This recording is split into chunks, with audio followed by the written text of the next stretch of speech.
Mexico, Galveston, going to the beach. I never really thought of it. I don't know why he wants to change it. I mean, I know why, but I don't know why. I mean, he doesn't do things just for the hell of it. So there's something in the plan that requires that change be made. It could be that he's going to make it Mexico of America, Venezuela of America, London of America. I don't know. Well, America has more coastline in the Gulf than Mexico does, so I think it should We're be in Texas, America. more of everything. Okay. I mean, it goes all the way around to Florida. Or it could be, and I love Trump, but it could be that he is testing us psychologically to see if he can change something that has been here forever to something new because of his suggestion. I think he's smart. He's a businessman. Politicians have been doing stuff their way for a very long time, and their trickery is catching up on them. Catching up with them. But we haven't been run like a big business before, like a profit-oriented business. It's different. And the stuff that he does, as crazy as it may seem, is because we're looking at him as a politician. He is not a politician. He is a businessman. This country's broke. We need a businessman. That's just common sense. So changing it to Gulf of America, I don't know. I mean, I'll go with whatever. If he wants it to be America, it's America for me. We should trademark that, where everyone else does. What's that, baby? Gulf of America. Do we have to trade? Hey, let's get the t-shirts going. Ooh, can we do that? What is it? Planned Parenthood gives abortions, but if you're planning to keep the baby, they have no services for you. So it's not Planned Parenthood. What did you call it? Planned Not Parenthood? You're the one who said this originally. When did I say that? I don't know. Where did I hear it? They call it. Isn't it the stuff they name it? It's like all of these things where they're finding theft in the government or whatever, misappropriation or just bad business. The names that they give it, like all of the infrastructure money. What is infrastructure? And who strucks it? And who gets paid? I mean, it's kind of stupid that we don't say, well, wait. What do you mean, U.S. aid? When I heard U.S. aid, I thought it was something that the United States was sponsoring to help AIDS patients. But now I find out it's to educate children in Lower Slobovia about the 97 new genders we found.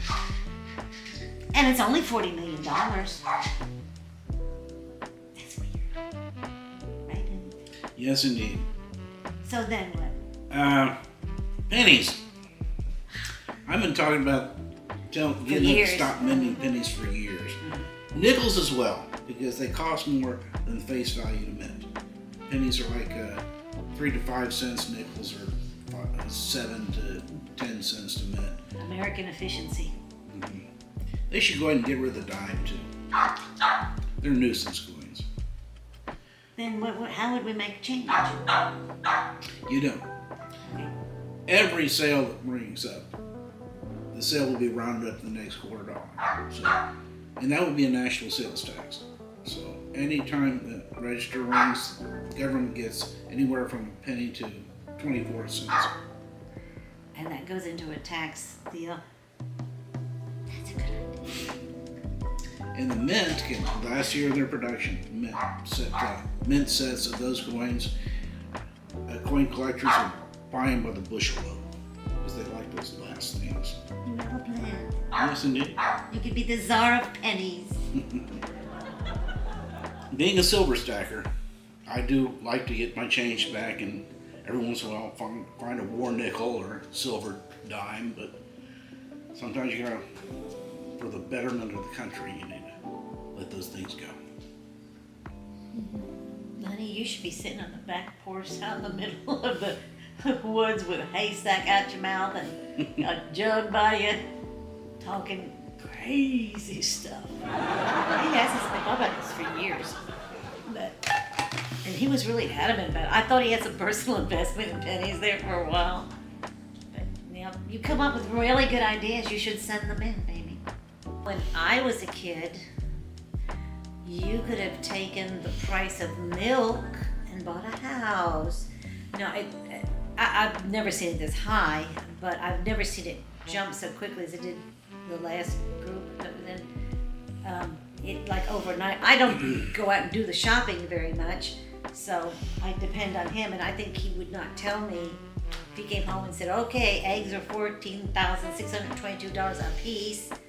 He wouldn't tell me because it would make me so crazy, but I don't know. You're the one that goes to the grocery store every day. What do you think? Well, fortunately, we don't see the jump in prices here in Texas like a place like New York and California. I think eggs only went up like $1.50 here. I've heard about on the East Coast they're up to like $7 to $10 a dozen. Buy a chicken. It's crazy. It's cheaper. But I think it has something to do with like the bird flu. We have a bird flu now. Yes. I don't want everything's a flu. Yeah. I don't know. I mean, what about fresh fruits and vegetables? I mean, we have a lot of little farms around here and stuff you can go to. No corn flu, so I think we're good. I don't know. I think once the economy straightens out, there's a lot of big old booms in the deal. There's a lot of broken economy has to be fixed. Once it's fixed, listening to his philosophy, I mean, because I've listened to it from A to Z on what he intends to do. Like, people don't understand it. The first thing you do is lower the cost of fuel. They go, what has that got to do with eggs? Because you have to ship them. You have to warm them. There's so many things that require. First, you got to light the match and get the gas going. You can't cook an egg on an electric stove without somebody lighting gas down the road so the electricity works. So once people can drive their cars further and trucks can go further, and then everything's going to come down. Everything will trickle down. And another thing is like value added tax. That's been around for a while, and I think they use it in Europe now.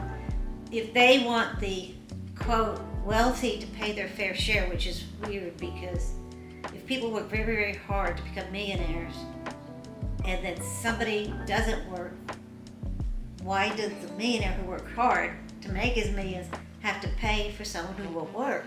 It's just a mess. So if they want to make the rich people pay more and then do the value added, if I'm a rich person and I buy a Lamborghini or whatever, put some big old tax on that. But if I'm gonna get a Chevy or a Ford, it's domestic and it's inexpensive, even brand new, there shouldn't be a tax on it. So therefore, if the rich don't want to pay extra tax, they can buy a Chevy or Ford.